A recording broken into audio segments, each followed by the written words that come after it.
જય શ્રી કૃષ્ણ મિત્રો, હું દીપાલી અમીન તમારા બધાનું મારી યુટ્યુબ ચેનલ પર સ્વાગત કરું છું। આજે હું તમારી સાથે શેર કરીશ ફરસાણવાળાની દુકાન જેવી ખસ્તા લીલા વટાણાની કચોરી। તો આ કચોરી બનાવવા માટે આપણે લીલા વટાણાને બાફવાની ઝંઝટ વગર ખૂબ જ સરળ રીતે તૈયાર કરીશું। તેની સાથે બનાવેલી આ કચોરીને તમે 4 થી 5 દિવસ માટે સ્ટોર કરીને પણ ખાઈ શકો છો। તો ચાલો આ ટેસ્ટી લીલા વટાણાની કચોરી બનાવવાનું શરૂ કરીએ। અને જો તમને મારી બધી જ રેસીપી રિટર્નમાં વિડીયો સાથે જોઈતી હોય તો મારી વેબસાઇટ dipaliskitchen.com પર જઈને જોઈ શકો છો, જેની લિંક મેં ડિસ્ક્રિપ્શન બોક્સમાં આપેલી છે।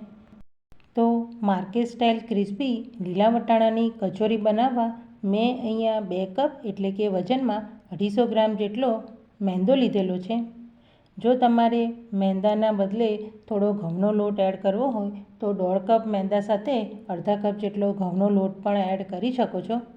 હવે તેમાં સ્વાદ મુજબ મીઠું અને મોણ માટે મેં અહીંયા 3 મોટી ચમચી જેટલું ઘી લીધેલું છે। તેને એડ કરી ઘીને લોટના દરેક કણમાં સારી રીતે મિક્સ કરી લઈએ। તમે અહીંયા ઘીના બદલે તેલનો પણ ઉપયોગ કરી શકો છો, પણ ઘી સાથે કચોરી ક્રિસ્પી બનશે।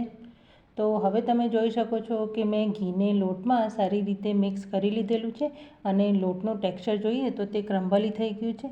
સાથે લોટને હાથમાં પ્રેસ કરીને જોઈએ તો તે સારી રીતે બાઇન્ડ થઈ જાય છે, મતલબ કે 2 કપ મેંદા સાથે 3 મોટી ચમચી જેટલા ઘીના મોણનું માપ એકદમ પરફેક્ટ છે। હવે લોટ બાંધવા માટે મેં અહીંયા 1 કપ જેટલું ઠંડુ પાણી લીધેલું છે। તેને થોડું થોડું એડ કરતા જઈ કચોરી માટેનો સેમી સોફ્ટ લોટ બાંધીને તૈયાર કરી લઈએ।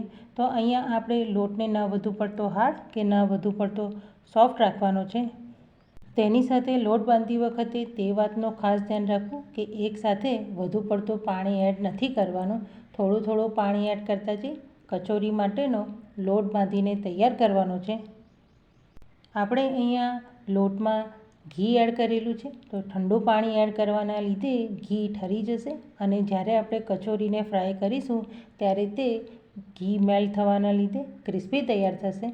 તો હવે તમે જોઈ શકો છો કે મેં લોટને બાંધી લીધેલો છે અને તે આ રીતનો સેમી સોફ્ટ છે।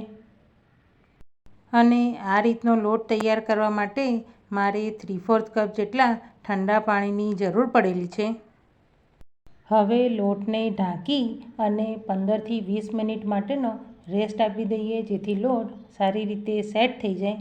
તો હવે જ્યાં સુધી આપણે લોટને રેસ્ટ ઉપર રાખ્યો છે ત્યાં સુધી કચોરી માટેનું ટેસ્ટી સ્ટફિંગ બનાવી લઈએ। તો તેના માટે મેં અહીંયા મીડિયમ ગેસની ફ્લેમ પર પેન રાખેલું છે। હવે તેમાં 2 મોટી ચમચી જેટલું તેલ, અડધી ચમચી જેટલું જીરું અને ચપટી હિંગ એડ કરી જીરાને તેલમાં સારી રીતે સોતે કરી લઈએ। તો જીરું સોતે થઈ ગયું છે। હવે મેં અહીંયા 1 મોટી ચમચી જેટલા લીલા મરચાં અને આદુની પેસ્ટ લીધેલી છે, તેને એડ કરી સારી રીતે તેલમાં સાતળી લઈએ। તો અહીંયા લીલા વટાણાની કચોરી બનાવતી વખતે લાલ મરચું પાવડરનો ઉપયોગ નથી કરવામાં આવતો, જેથી લીલા મરચાંનું પ્રમાણ તમે તમારા સ્વાદ મુજબ વધુ કે ઓછું રાખી શકો છો। તો ફક્ત અડધી મિનિટમાં જ લીલા મરચાં અને આદું પણ સારી રીતે સોતે થઈ ગયા છે। તો હવે મેં અહીંયા 1 કપ જેટલા ફ્રેશ લીલા વટાણાને મિક્સર જારમાં એડ કરી અધ કચરા ક્રશ કરી લીધેલા હતા, તેને એડ કરી દઈએ। મેં અહીંયા ફ્રેશ વટાણાનો ઉપયોગ કરેલો છે, તમે ફ્રોઝન વટાણાનો પણ ઉપયોગ કરી શકો છો। સાથે જ આ વટાણા વજનમાં 250 ગ્રામ જેટલા છે। તો મેં આ વટાણાને મિક્સર જારમાં ક્રશ કરેલા છે, બાફેલા નથી। વટાણા ફ્રેશ હોવાના લીધે તે ફટાફટ કૂક પણ થઈ જશે। તો હવે સાથે જ તેમાં મસાલા એડ કરી દઈએ, જેમાં અડધી ચમચી જેટલો ગરમ મસાલા પાવડર, અડધી ચમચી જેટલો હળદર પાવડર, સ્વાદ મુજબ મીઠું, સાથે જ સ્ટફિંગને ચટપટો ટેસ્ટ દેવા માટે 1 ચમચી જેટલો ચાટ મસાલો એડ કરી બધી જ વસ્તુને સારી રીતે મિક્સ કરી સ્ટફિંગને 3 થી 4 મિનિટ માટે લો ગેસની ફ્લેમ પર કૂક કરી લઈએ। અહીંયા વટાણાને ક્રશ કરેલા હોવાથી કૂક થતાં વધુ પડતો સમય નથી લાગતો। તો લગભગ 3 થી 4 મિનિટનો સમય થઈ ગયો છે અને વટાણા સારી રીતે કૂક થઈ ગયા છે। તો હવે ગેસની ફ્લેમ બંધ કરી દઈએ અને ઉપરથી અડધા લીંબુનો રસ, એડ કરી સારી રીતે મિક્સ કરી લઈએ. તો હવે આપણું ચટપટું સ્ટફિંગ બનીને તૈયાર છે. તેને બીજી પ્લેટમાં નીકાળી ઠંડુ કરી લઈએ. અને હવે લોટને જોઈએ તો લગભગ 15 મિનિટનો સમય થઈ ગયો છે અને લોટ સારી રીતે સેટ થઈ ગયો છે. તો હવે તૈયાર કરેલા લોટમાંથી થોડો લોટ હાથમાં લઈ રાઉન્ડ શેપનો બોલ બનાવી લઈએ અને હવે તેમાંથી આ રીતે 2 હાથની મદદ વડે વાટકીના શેપમાં તૈયાર કરી લઈએ. અહીંયા આપણે તેને કિનારીએથી પાતળી રાખવાનું છે. તો તમે જોઈ શકો છો કે મેં લોટમાંથી વાટકીના શેપમાં તેને તૈયાર કરી લીધેલું છે. સાથે જ સ્ટફિંગ ઠંડુ થઈ ગયું હતું તો તેમાંથી મેં આ રીતે એક નાનો બોલ બનાવીને તૈયાર કરેલો છે. તેને વચ્ચે કચોરીના લોટમાં રાખી આ રીતે ચારે બાજુથી બંધ કરતા જઈ કચોરીને સારી રીતે સીલ કરી લઈએ. તો અહીંયા કચોરીને બંધ કરતી વખતે પરફેક્ટ તેને સીલ કરવી જેથી ફ્રાય કરતી વખતે તે ખુલી ન જાય. તો તમે જોઈ શકો છો કે મેં કચોરીને સારી રીતે બંધ કરી લીધેલી છે. હવે હાથની આંગળીઓની મદદથી આ રીતે તેને પ્રેસ કરી થોડી ફ્લેટ કરી લઈએ જેથી સ્ટફિંગ બધી બાજુ અંદર સારી રીતે સ્પ્રેડ થઈ જાય. અને હવે આ જ રીતે બધી જ કચોરી બનાવીને તૈયાર કરી લઈએ. તો મેં બધી જ કચોરીને બનાવીને તૈયાર કરી લીધેલી છે. હવે આ કચોરીને આપણે ફ્રાય કરવાની છે. તો તેના માટે મેં અહીંયા મીડિયમ ગેસની ફ્લેમ પર પેનમાં તેલને એડ કરી ગરમ કરવા રાખી દીધેલું હતું. તેલ ગરમ થઈ ગયું છે.